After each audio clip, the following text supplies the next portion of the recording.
Assalamualaikum warahmatullahi wabarakatuh teman-teman. Selamat malam, bagaimana kabarnya? Semoga sehat selalu ya. Ketemu lagi dengan channel Almahya dengan saya Andika.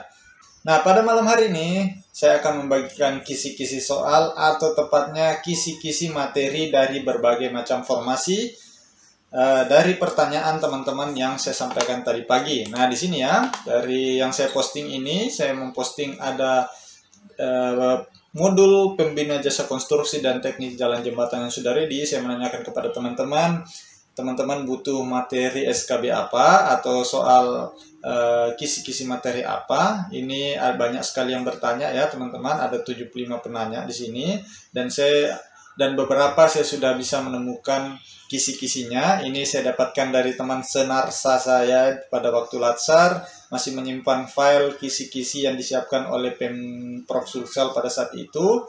Jadi sebelum tes, nanti setiap BKD biasanya mengumumkan kisi-kisinya. Nah, dari situ saya mencarikan satu persatu dari teman-teman yang bertanya di sini. Terima kasih untuk saudara saya Marianto ya, dari Dinas Perikanan dan Kelautan sudah mau membagikan kisi-kisinya untuk kita share pada malam hari ini. Nah, ini ada penanya dari Risna Wahyuni. Dia menanyakan tentang sistem informasi data dan jaringan. Saya belum dapat ya. Ini ada yang terkait materi SKB masalah Badan Keuangan Daerah ada, tapi belum sempat saya bahas pada malam hari ini. Ini penyuluh perindustrian dan perdagangan ada, kita bahas malam hari ini. Terus ini juga ada tentang teknik elektromedik ada juga yang saya dapatkan. Penyuluh lingkungan juga ada ya. Jadi kita bahas saja teman-teman. Nah, dari pertanyaan-pertanyaan itu, dari permintaan-permintaan itu, saya mencoba merangkum beberapa kisi-kisi materi yang saya dapatkan ya. Bagi teman-teman yang butuh juga silakan komentar di bawah video ini. Nanti kalau sempat kita carikan lagi semaksimalnya ya teman-teman. Semoga bisa membantu teman-teman dalam menghadapi proses SKB ke depan. Oke teman-teman, kita lanjut. Nah, di sini ada yang bertanya tentang kisi-kisi terkait apoteker ahli pratama. Nah, teman-teman, ini saya sudah bisa mendapatkannya. Jadi teman-teman mempelajari, silakan pelajari terkait dengan Permenpan nomor 07 tahun 2008 ya. Selain itu teman-teman juga sebaiknya mempelajari kemampuan umum. Di sini ada keterangannya kebijakan jaminan kesehatan nasional ya, bidang kesehatan, sistem kesehatan nasional, undang-undang kesehatan, kebijakan dasar puskesmas, dan standar pelayanan minimal.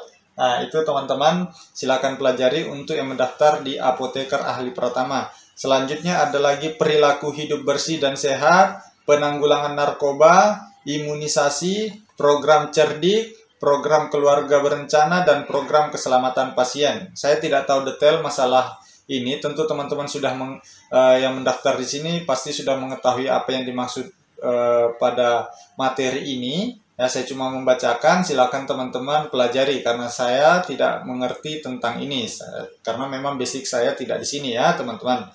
Selanjutnya di sini ada kemampuan khusus yang diharapkan bagi ASN nanti yang lulus di apoteker ahli pratama, yaitu persiapan rencana kerjasama ke farmasian, pengelola pembekalan farmasi, pelayanan farmasi klinik, pelayanan farmasi khusus, pengabdian masyarakat, pelaksanaan tugas di tempat yang mempunyai risiko tinggi dan rawan, menjadi saksi dalam penghapusan perbekalan farmasi dan atau dokumennya. Nah, ini teman-teman silakan teman-teman pelajari terkait tupoksi dan kemampuan umum dan kemampuan khusus yang diharapkan pada apoteker ahli pratama. Nah, itu salah satu cara teman-teman untuk bagaimana memberikan guidance batasan terkait hal-hal apa saja yang akan kita pelajari pada saat tes SKB. Oke teman-teman, kita lanjut pada formasi berikutnya yang saya dapatkan, yaitu ini terkait dengan teknik jalan dan jembatan. Di sini terkait dengan kebijakan regulasi, ya, pengoperasian lalu lintas, pendanaan pembangunan, lingkungan dan keselamatan, lahan dan masalah sosial, jembatan, perencanaan teknis, bahan pengujian mutu, bahan, pengujian dan mutu, pelaksanaan konstruksi, pemeliharaan, rehabilitasi dan rekonstruksi. Ini semua sudah saya masukkan ke dalam modul saya ya teman-teman. Ada juga terkait dengan kebijakan regulasi, saya sudah downloadkan, saya sudah masukkan ke dalam satu paket modul yang saya bagikan, yang saya sampaikan di postingan tadi ya. Silakan dikonfirmasi di Japri ke saya. Semuanya ini sudah saya masukkan ke dalam satu paket modul. Bagi teman-teman yang membutuhkan silakan Japri ya teman-teman. Nah, semoga bisa membantu teman-teman untuk bisa melewati tes SKB ini ya. Seperti itu. Di situ juga di dalam modul juga kita sediakan materi terkait pengujian dan mutu seperti itu ya. Banyak terkait dengan laboratorium. Yang saya katakan juga terkait dengan lingkungan dan keselamatan juga kita masukkan ke dalam modul itu ya. Jadi total ada sekitar 583 soal. Silakan teman-teman Japri, saya sudah cantumkan nomor saya, atau nanti saya cantumkan lagi nomor saya di bawah ya. Nah, selanjutnya untuk teknik penyehatan lingkungan ini teman-teman silakan pelajari Permen-Pan RB nomor 6699 terkait kemampuan umumnya, yaitu kebijakan nasional terkait penyehatan lingkungan, audit keselamatan, dan sebagainya. Ini lagi-lagi ada terkait dengan keselamatan ya.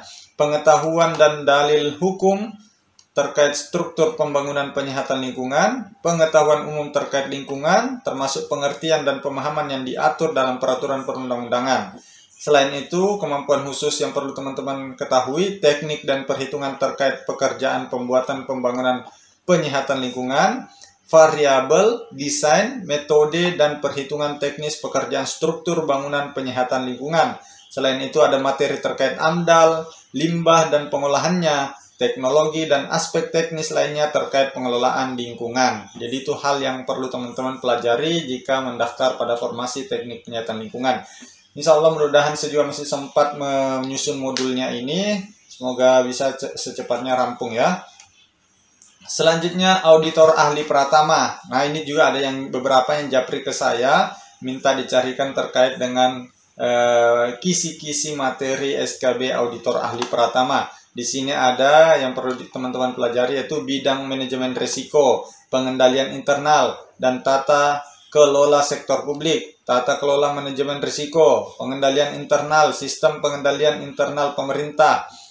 Yang kedua ada bidang strategi pengawasan ya. Yang ketiga adalah bidang pelaporan hasil pengawasan, pelaporan hasil penugasan, pengawasan, dan pelaksanaan prosedur tindak lanjut ya. Selanjutnya ada bidang sikap profesional, kode etik ya. Itu semua yang perlu teman-teman pelajari. Selanjutnya lagi ada bidang komunikasi, standar komunikasi audit internal ya. Seperti itu. Tentu ada SOP-nya di situ ya. Nah, perlu teman-teman pelajari. Bidang lingkungan pemerintahan, yaitu bidang pemerintahan daerah, pemberantasan tindak pidana korupsi. Nah, ini terkait dengan materi-materi anti korupsi juga saya ada ya.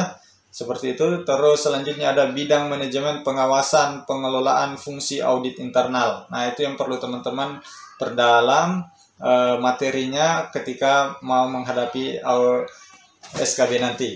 Oke, teman-teman, kita lanjut lagi. Ini ada terkait bidang pemula, ada juga yang komentar di YouTube dan juga Japri minta dicarikan terkait kisi-kisi bidang pemula.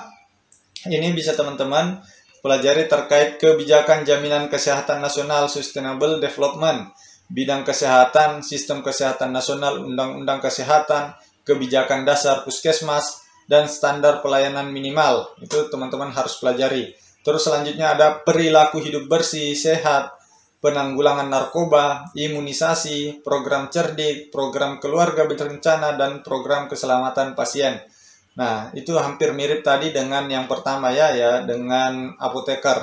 Nah, selanjutnya yang perlu teman-teman ketahui lagi dari bidang pemula, yaitu kemampuan khususnya persiapan pelayanan kebidanan, pengkajian kepada klien. Ya, seperti itu. Oke teman-teman, kita lanjut ke pamong praja pemula. Nah, ini juga cukup banyak yang bertanya ke saya ya. Ini teman-teman silakan pelajari tindakan non-justisi, penindakan justisi, rencana induk, patroli, pengamanan dan pengawalan, pengendalian massa, deteksi dini, pemberdayaan kapasitas, serta penyelenggaraan linmas. Ini juga saya sudah ada beberapa modul yang saya dapatkan. Bagi teman-teman yang butuh silakan Japri ya.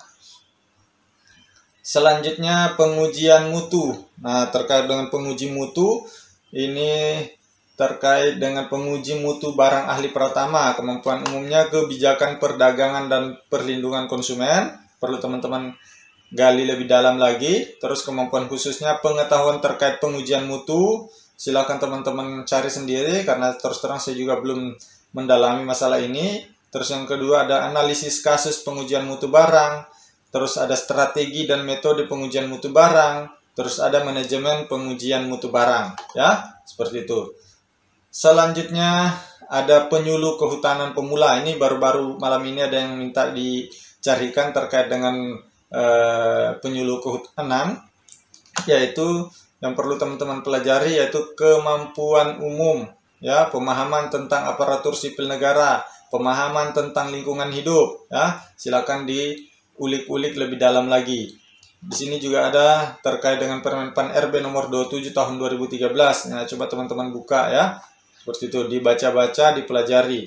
Terus selanjutnya di sini kemampuan khusus yang diharapkan yaitu pemahaman tentang penyusunan program, pemahaman tentang penyusunan rencana kerja tahunan, pemahaman tentang penyusunan materi penyuluhan, pemahaman tentang penerapan metode penyuluhan kehutanan berdasarkan sasaran, pemahaman tentang perorganisasian sasaran penyuluhan, pemahaman tentang pembangunan jejaring kerja, kemitraan objek penyuluhan. Ya, seperti itu teman-teman untuk yang mendaftar di penyuluh kehutanan pemula. Oke, kita lanjut. Penyuluh perindustrian dan perdagangan. Nah, ini juga ada 3 kalau tidak 4 orang yang meminta ke saya untuk dicarikan kisi-kisi materinya. Nah, yang perlu teman-teman pelajari ya, ini ada Permenpan RB nomor berapa ini ya? 129 tahun 2022 ya. Atau Permenpan RB nomor 12 ya, ini ya tahun 2002. Itu terkait dengan hal yang perlu teman-teman pelajari ya, yaitu wawasan tentang industri, pengetahuan umum industri, istilah-istilah industri, bahan baku industri, komoditi industri ya. Selanjutnya ada pengetahuan teknis industri, proses industri, regulasi industri, standarisasi industri, industri kecil dan menengah. Nah, itu teman-teman perdalam materi di situ. Selanjutnya pengetahuan teknis penyuluhan, konsep dasar penyuluhan, tupoksi dan peran, jenjang jabatan, kegiatan penyuluhan, angka kredit dan tim penilai. Itu teman-teman perlu pelajari ya. Selanjutnya di sini ada perawat pemula. Silakan teman-teman pelajari Permenpan RB nomor 25 tahun 2014. Selanjutnya ada materi yang perlu teman-teman perdalam lagi yaitu kebijakan jaminan kesehatan. Ini sama tadi dengan apoteker dan bidan pemula ya. Silakan dibaca. Selanjutnya ada kemampuan khususnya yaitu asuhan keperawatan individu, keluarga, kelompok, masyarakat. Yang kedua ada pengelolaan pelayanan keperawatan. Yang ketiga ada pelaksanaan tugas khusus, tugas lapangan dan partisipasi kesehatan ya teman-teman. Semoga ini juga bisa membantu teman-teman dalam menghadapi proses SKB.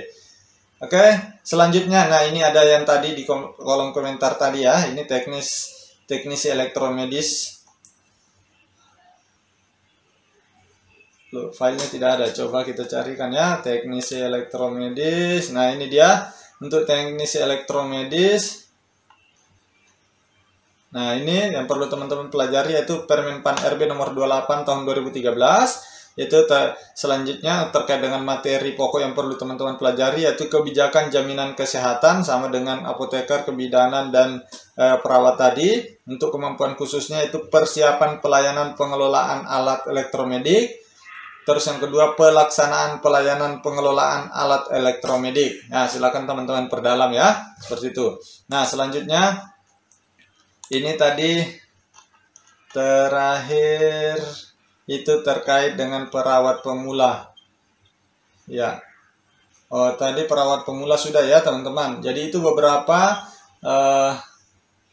formasi jabatan yang banyak bertanya di kolom komentar tadi. Saya berusaha cari jawabannya, saya berusaha cari. Jadi teman-teman, silakan diperdalam lagi terkait materi-materi ini ya. Ini salah satu cara teman-teman untuk menghadapi SKB, tahu kisi-kisi materi yang diberikan oleh instansi atau BKD masing-masing. Biasanya diupload di BKD masing-masing atau di instansi masing-masing terkait kisi-kisi yang perlu dipelajari mengenai soal SKB. Karena kalau tidak, tentu sangat luas pembahasannya ya teman-teman. Meskipun pada saat tes, secara pengalaman pribadi saya kemarin pada saat tes, tidak semua apa yang ada di sini muncul. Banyak juga terkait pengetahuan umum yang muncul ya. Jadi silakan teman-teman pelajari. Sekian video ini, semoga video ini bermanfaat. Saya doakan semua teman-teman yang nonton video ini, yang menjadi subscriber di channel ini, bisa lulus CPNS di tahun ini. Mudah-mudahan bisa sampai pada penetapan NIP. Menjadi kebahagiaan tersendiri jika teman-teman di channel ini, di subscribe di channel ini, ada yang berhasil lulus PNS. Itu merupakan suatu kebahagiaan yang tersendiri buat saya ya teman-teman. Sekian, terima kasih. Assalamualaikum warahmatullahi wabarakatuh.